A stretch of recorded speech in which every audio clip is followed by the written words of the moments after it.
આ જો આપ ગાયું જોઈ રહ્યા છો ને, આવી આ એક ગાય નથી, આવી અઢળક ગાયોને આ રીતે દફનાવી દેવામાં આવી છે. આ એક ગાય નથી, આપ જોઈ શકો છો. ઘણી બધી સંખ્યામાં અહીંયા પબ્લિક આવી ગયું છે.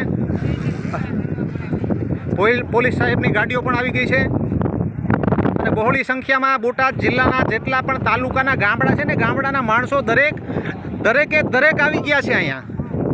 અને આવી 70-80 ગાયોને તો આ લોકોએ આવી રીતે દફનાવી દીધી છે. અને સાંભળવામાં આવતા મુજબ અમુક ગાયોની મારી પાસે જીવ હતો એને પણ દફનાવી દેવામાં આવી છે. અને આ કોઈ બાવો એવો છે, આ કોઈ મહારાષ્ટ્ર બાજુનો છે, આ સાધુ નથી, શેતાન છે. અને સાધુ તો આને સાધુનું સ્થાન તો આને હરામીને અપાય જ નહીં, બરોબર. અત્યારે જો આ જેસીબી છે, લોડર છે, આવા વાહનથી આ ગાયોને આ તો આવી ગયા છે એટલે આ ગાયો હજી અહીંયા છે. જો આ